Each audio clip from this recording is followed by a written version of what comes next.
નમસ્કાર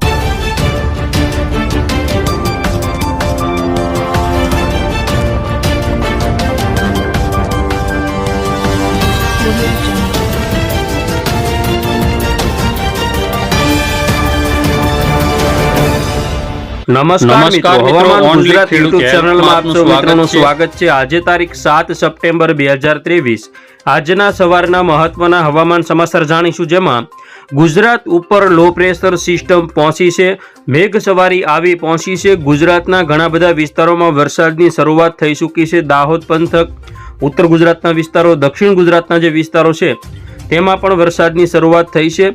તો આગામી સમયમાં આજે બપોર પછીના સમયથી લઈ આવતીકાલ સુધીમાં કયા કયા વિસ્તારોમાં મેઘરાજા ધડબડાટી બોલાવશે, સંપૂર્ણ અપડેટ મેળવવાની છે।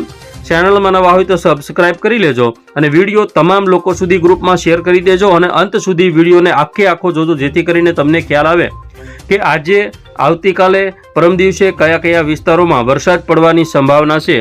સૌથી પહેલા અત્યારના સમયની અપડેટ જોઈએ તો અત્યારે જે લો પ્રેશર સિસ્ટમ છે તેનો જે આખો ટ્રફ છે તે ઇન્દોર આજુબાજુ તે અત્યારે સક્રિય હોય અને ગુજરાત સુધી તેનો જે આખો ઘેરાવો છે તે આ રીતે જોવા મળે છે, જેના કારણે ગુજરાતના ઘણા બધા વિસ્તારો છે જેમાં વરસાદની સંભાવના અત્યારે આપણને જોવા મળે છે।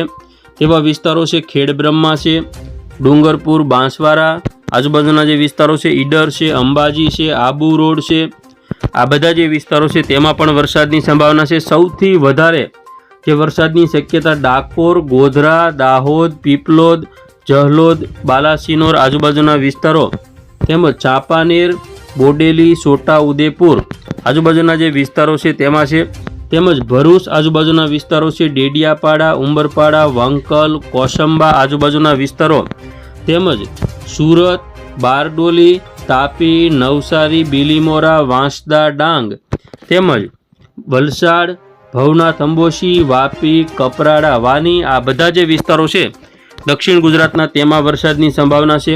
તો અત્યારે સૌરાષ્ટ્રના જે દરિયા કિનારાના જે વિસ્તારો છે તેમાં વાદળછાયું વાતાવરણ અને બપોર પછીના સમયે વરસાદની શક્યતા જોવા મળશે।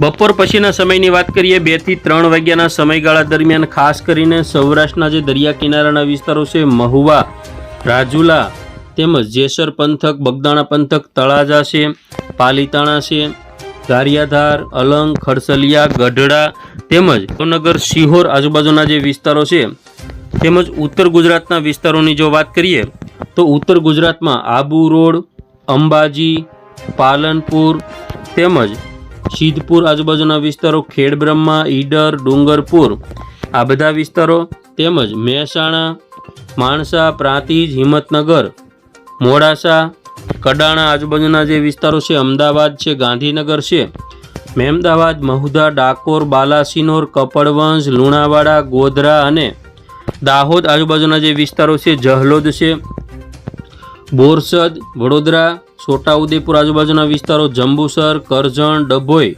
તેમજ કવાંટ આજુબાજુના જે વિસ્તારો છે, ભરૂચ, કોસંબા, વંકલ, ઉંબરપાડા, ડેડિયાપાડા આ બધા જે વિસ્તારો છે, બારડોલી, તાપી, વાંસદા, ડાંગ, બીલીમોરા, વલસાડ, નવસારી, ભવનાથ, અંબોશી આ બધા વિસ્તારોમાં આજે બપોર પછીના સમયે વરસાદની સંભાવના છે।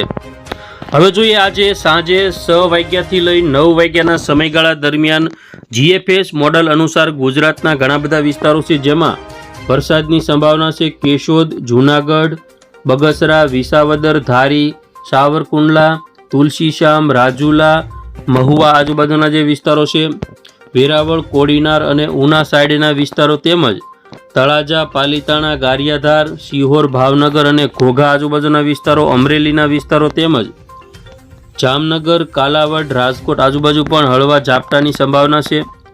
ધ્રાંગધ્રા, સુરેન્દ્રનગર આજુબાજુના જે વિસ્તારો છે, લીંબડી, રાણપુર, ધંધુકા, બોટાદ, બરવાળા આ બધા વિસ્તારોમાં વરસાદની શક્યતા છે। તો મધ્ય ગુજરાતમાં વિરમગામ, અમદાવાદ, નળ સરોવર, ધોળકા, મહેમદાવાદ, મહુધા, કપડવંજ, બાયડ, બાલાસિનોર અને ડાકોર આજુબાજુના જે વિસ્તારો છે, આણંદ, તારાપુર, ખંભાત, બોરસદ, ચાંપાનેર, છોટાઉદેપુર, વડોદરા, મહીસાગર તેમજ જંબુસર, કરજણ આજુબાજુના વિસ્તારો છે, ડભોઈ છે ભરૂચ આજુબાજુના વિસ્તારો છે કોસંબા, વાંકલ, સુરત, બારડોલી, નવસારી, તાપી, ઉંબરપાડા, ડેડિયાપાડા તેમજ બીલીમોરા, વલસાડ, ભવનાથ, અંબોશી, ડાંગ આ બધા જે વિસ્તારો છે, વાપી સુધીના, દમણ સુધીના વિસ્તારો તેમાં વરસાદની સંભાવના સૌથી વધારે છે. તો આ રીતે જે લો પ્રેશર સિસ્ટમ છે તે એકદમ ગુજરાતની નજીક પહોંચી જશે આજે તેમજ આવતીકાલે. ગુજરાતના ઘણા બધા વિસ્તારો છે જેમાં ખેડૂતોને રાહત થાય તેટલો વરસાદ હળવાથી મધ્યમ, તો દક્ષિણ ગુજરાત અને મધ્ય ગુજરાતમાં ભારે વરસાદ ક્યાંક ક્યાંક પડી શકે. હવે આજે રાત્રિના સમયની વાત કરીએ તો રાત્રિના સમયે પણ ખાસ કરીને ખેડબ્રહ્મા, ડુંગરપુર, હિંમતનગર, મહેસાણા સાઈડ વરસાદ જોવા મળશે. તો મધ્ય ગુજરાતમાં પણ દાહોદ પંથક, ગોધરા, મહીસાગર, છોટાઉદેપુર અને વડોદરા, ખંભાત આજુબાજુના વિસ્તારો તેમજ દક્ષિણ ગુજરાતમાં ભરૂચ, રાજપીપળા, સુરત, તાપી તેમજ વલસાડ, નવસારી અને ડાંગની અંદર વરસાદની સંભાવના છે. સૌરાષ્ટ્રમાં ભાવનગર, અલંગ, મહુવા, રાજુલા, ઉના, ગીર સોમનાથ, વેરાવળ દરિયા કિનારાના જે વિસ્તારો છે તેમાં વરસાદ જોવા મળશે. આવતીકાલે સવારે 8 વાગ્યાના સમયગાળા દરમિયાનની અપડેટ જોઈએ તો ઉત્તર ગુજરાતથી શરૂઆત કરીએ. ડુંગરપુર, હિંમતનગર, બાંસવાડા આજુબાજુના વિસ્તારો તેમજ મધ્ય ગુજરાતમાં લુણાવાડા, કપડવંજ, ગોધરા અને દાહોદ પંથકની અંદર વરસાદની સંભાવના છે.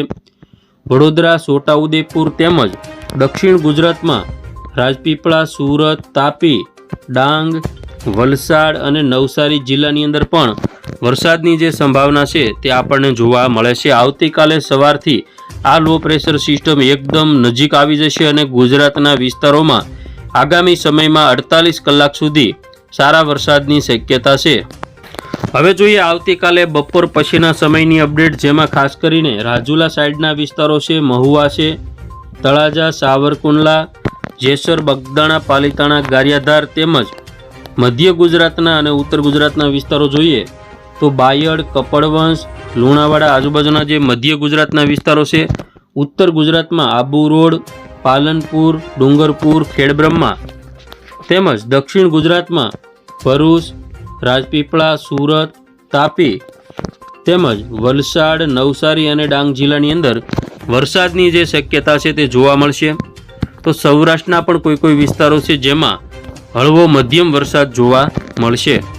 આવતીકાલે રાત્રિના સમયની વાત કરીએ તો રાત્રિના સમયે પણ ખાસ કરીને હિંમતનગર, અમદાવાદ, કપડવંજ, લુણાવાડા, બાંસવાડા, ગોધરા, દાહોદ, ખંભાત, નડિયાદ, વડોદરા, છોટાઉદેપુર આજુબાજુના વિસ્તારો તેમજ અમોદ, ભરૂચ, રાજપીપળા, સુરત, તાપી, વલસાડ, નવસારી અને ડાંગની અંદર ભારેથી હળવાથી મધ્યમ વરસાદની શક્યતા.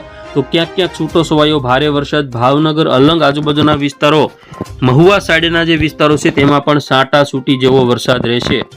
9 તારીખની વાત કરીએ તો 9 તારીખમાં પણ દક્ષિણ ગુજરાતમાં ભરૂચ, કોસંબા, વાંકલ, સુરત, બારડોલી, તાપી તેમજ નવસારી, બીલીમોરા, વાંસદા, વલસાડ, ડાંગ આ બધા જે વિસ્તારો છે, ભવનાથ, અંબોશી છે, વાપી, સાપુતારા તેમાં વરસાદ જોવા મળશે. તો મધ્ય ગુજરાતના કોઈ સ્થળો છે તેમાં પણ વરસાદની સંભાવના છે.